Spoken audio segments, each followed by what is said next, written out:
If you look at any online gaming discourse, you may have noticed that just about no one at all has any faith in Xbox anymore. The fans are deserting them. Even Xbox themselves seem to be abandoning Xbox hardware to an extent. We'll speak about that in a minute. They can't even release any games that anyone wants to play. You think that's the one thing they could concentrate on and maybe get right occasionally, but they can't do it. When they bought Bethesda, I thought maybe this is it. They can't make any of their own games, build their own studios, but they've bought a company that occasionally releases a decent game, maybe past their prime, but they're alright. Then they release Redfall, Arcane's worst ever game. Starfield. I've mentioned this before, I upgraded my computer for Starfield. What a banger of a decision that was. So they can't do it. Anything they touch just seems to turn rotten. The latest in all this is Senua's Saga Hellblade II. And this releasing would be a bit of a nothing for most people. Great, a walking simulator, interactive movie, you pay $50 and then you get about 5 hours of content, that's the end of it. Excellent value proposition. Normally this wouldn't mean a whole lot. Yeah, okay, we'll ignore this and play something better. That's what most people are thinking. But it's actually interesting these days because now when Xbox releases a game, we get to all flip a coin and maybe take bets on what's going to happen next. Are Xbox going to close down this studio or keep them going? It's hard to say these days.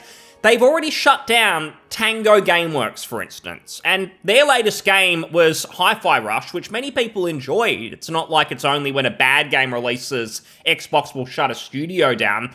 They did shut down the Redfall studio, I kind of get that, but the fact that the Hi-Fi Rush team is gone, that's why it's kind of, what's going to happen? Hellblade 2? Sure, it's got very positive reviews on Steam, but has it sold enough? Has it made enough an impact with Game Pass numbers, for instance? We're going to have to see. It's quite funny to me because a lot of these teams, these studios who got bought out by Xbox, a lot of them thought they were safe. They'd won the lottery to a degree, because if you're an independent studio releasing games, you're pretty much only as good as your last game. If you release one dud these days, with how long these games seem to make, your entire business could be gone. You think of Double Fine or Obsidian, other Xbox studios, when they were independent, they've said themselves, if we release one game that massively underperforms, it may be the end of our business. So the whole point of Microsoft Xbox buying them was meant to be, phew,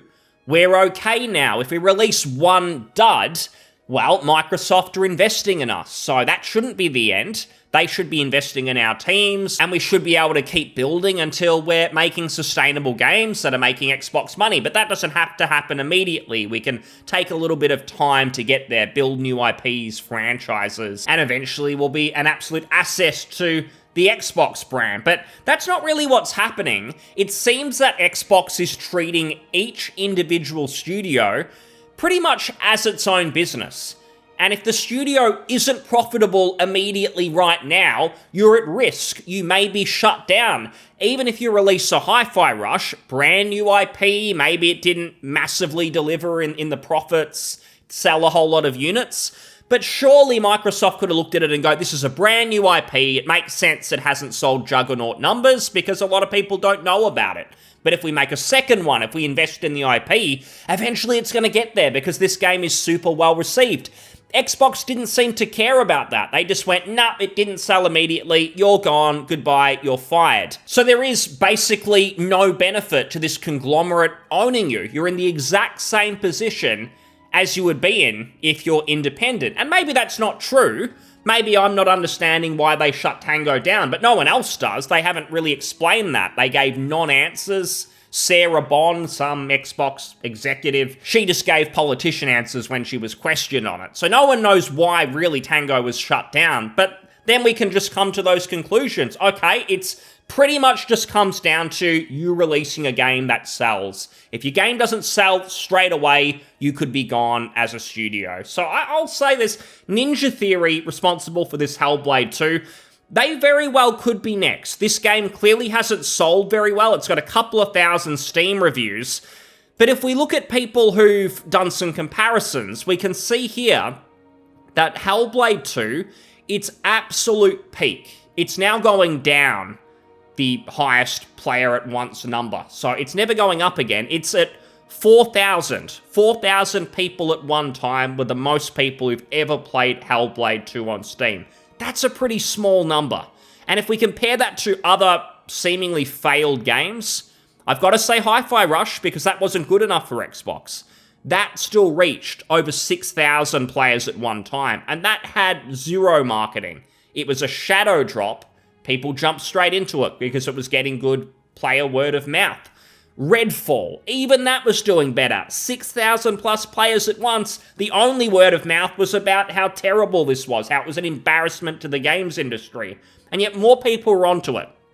There is the other number for players right now. That's irrelevant because it's today. It's just that number on the right. 6,000 people playing those Xbox games and only 4,000 playing Hellblade 2. That's really pathetic, to be honest. And I get that Hellblade 2 isn't going to be for everyone, but it really seems, if anything, talk around this game is way more negative than the first one. I don't really remember the first one and the reception that much, but looking into it now, people were mainly saying good things. These days, it's just about no one wants to spend full price on a friggin' 4 or 5 hour movie walking simulator where you just hold the forward key and you do absolutely nothing. I'm really just sick of that in modern games, to be honest, where it's all about you just staring at your screen, watching a cutscene, or just watching the developer just show you things. I absolutely love it when game designers make the immersion part of the gameplay. I guess a modern example, it's kind of like Dark Souls. You're very rarely thrown into cutscenes. If you are, it's like 2 seconds, and it feels meaningful. When you get a Dark Souls cutscene, you know there's purpose behind it. When you play a Hellblade 2 or any of these modern cinematic games, there's a cutscene every 5 steps, and it just gets tiresome. You know, it's just going to be more of the same. They never involve you in the game. We've seen this a million times, maybe where you have to follow someone in the game, and there's no gameplay. Again, holding up on the arrow key, and then you listen to someone speak, tell you about the game. How about you show me the game? How about you get me involved in the gameplay? Many older games did it. If I play a title from the 90s, early 2000s, for instance, a lot of those immersive sims, the Thieves, the System Shock 2s, those style of games, you don't get cutscenes all the time. You don't get them at all in some cases. It was just a better time, I think, for game design. And these days, it's all graphics, presentation. Those are the only things that improved. Gameplay has not improved, really, in most games for like 25 plus years. So I have almost no sympathy for all this talk about it's so expensive for us to make these games. We've got to put extra monetization schemes in there. Otherwise, we're not sustainable. Bullshit. You've pushed that. This whole industry pushes it because it's their only point of difference with indie games.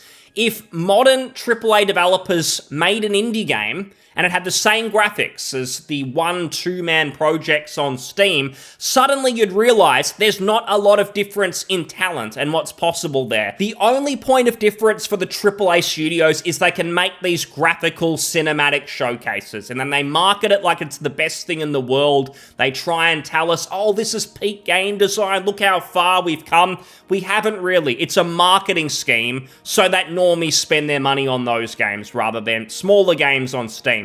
Thankfully, some of that is changing. I use Baldur's Gate 3 always as an example, but it's just because people know it. People have bought games like that, and they start to realize, hang on, games can be so much more. I found this quite funny. So this Hellblade 2, on the Xbox subreddit, they're bragging, and they're celebrating the fact that this game has made it to Xbox's top played games list. Incredible! In the small print, it debuted at number 30. And we can see here someone's sort of broken that down. Where does Hellblade 2 sit? It's very far down the bottom here in this list.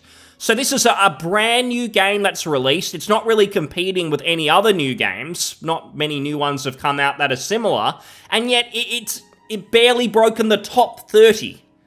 Let's look at what's beating it right now. There are more people playing Red Dead Redemption 2 than a brand new release that you'd imagine at least a big group of people would buy it at once and play it. I'm not trying to compare it in general with Red Dead Redemption 2. I'm talking about today in 2024. There are more people playing right now Red Dead Redemption 2.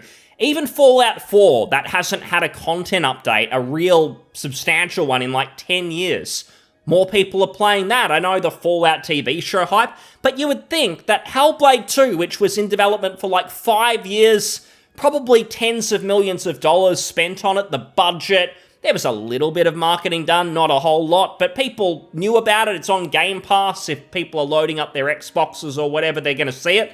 No one seems to care. I don't get with Microsoft's current logic how this studio would stay open, because no one's playing it. Even people with a Game Pass subscription, they're the only people who'd be playing this. People with a Game Pass subscription already. It's not like anyone's buying Hellblade 2. I mean, $50 for a 5-hour movie, no thanks. We saw the Steam numbers. So most people playing it, they probably already have a Game Pass sub for playing other games with, and they think, yeah, I'll check this out. Oh, hang on a minute, this is just cutscenes. It's a 5-hour movie, basically. Fuck that, I'll get off this, I'll play some actual games with gameplay. So there's probably people just checking it out.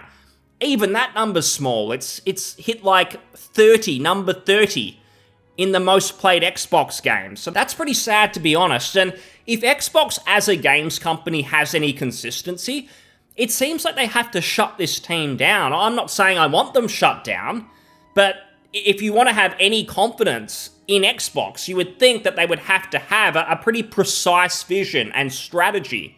And their strategy recently is to shut down studios that are not performing right now. Tango Gameworks weren't performing, they're gone. Hellblade 2 studio, Ninja Theory, clearly they're not performing. They spent 5 years on this.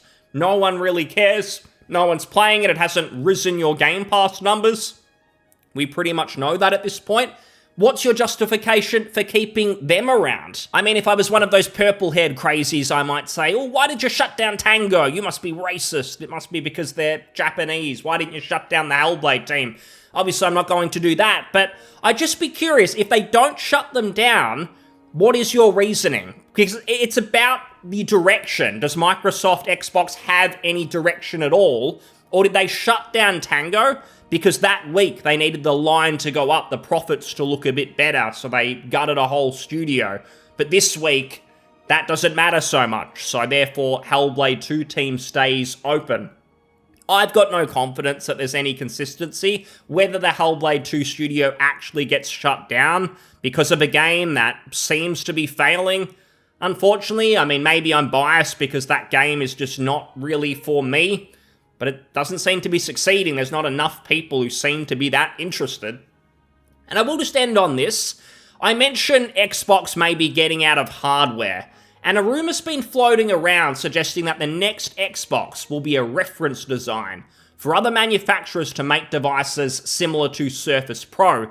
If you don't know what that means, it would essentially be that Xbox would give other manufacturers, non-Microsoft manufacturers, basically a document that says, here, you can now make an Xbox. But what that really is just going to be is a computer, basically, with computer parts in it. I mean, that's what an Xbox is, but it's all done internally by Microsoft. There's all these secrets and everything. But if they're just handing that document around, they're basically just giving these companies the ability to make a computer with Xbox branding. And that's basically it. At that point, Xbox is no longer a thing.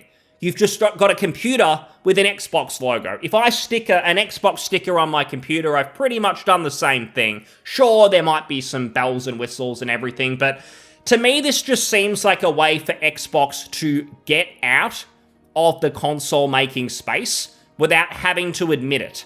Because if they do a presentation and say, hey guys, Xbox is dead, go and buy a PlayStation now, go and buy a computer with Steam on it, and we'll still put games on Steam and so on, but that's about it. If they did that, it would be an unmitigated disaster, because everyone's suddenly going to go, hey, my Xbox library, how could you do this? And there's going to be all these concerns and meltdowns. I don't think they want that. I also don't think they want to sacrifice all the subscription money. Not just talking about Game Pass, which I'm sure will still happen, that seems to be their focus, but even just Xbox Live Gold, I think it's maybe part of Game Pass. The sub where you have to pay for internet, basically, pay to play online. They still want that money, and this is a way to do it where just the average person won't understand that Xbox is basically disappearing. they won't understand the nuances here. So maybe they buy the next Xbox, which isn't even made by Microsoft, it's made by someone else, and they carry on in the Xbox ecosystem, they keep spending money. Something like that. There's a lot you could talk about here about what this would mean, and if they're not making Xboxes, how would this all work, but we'll save that for another time. I just want to mention that there is a Discord leak that came out in January of this year. So anyone who's sort of questioning the idea that, oh, Xbox is going to be allowing other companies to make Xboxes now, is this real, is this fake? I think it's real, because this leak has gotten everything right. In January, this person said Xbox will probably announce their multi-platform plans late next month.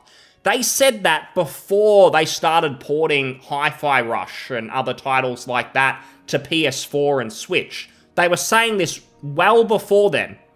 This person also predicted here down the bottom that Indiana Jones, the new game, he's going to be voiced by Troy Baker, which turned out to be true. He said this before any announcements. How could he have guessed that? That is an insane guess if he's a random person who got that right and is trying to trick everyone, basically. But the important one here in the middle is where he actually says as well, their consoles are going to be like third-party controllers. There are pretty much going to be official third-party consoles that can run Xbox games. And then he also said id Software's next game is no longer an Xbox exclusive, it'll be multi-platform. Leaks are suggesting that is the case that are doing the rounds right now. This just seems like the king of all leaks. Everything has been correct. The idea that Xbox are not going to be making their own Xboxes anymore, or at least aren't the only ones who are going to be making them. It seems like it's going to be true. To me, it seems like they just want to kill the whole console side of the Xbox brand. They slowly want to transition to being a third-party publisher that has the Game Pass sub and everything there.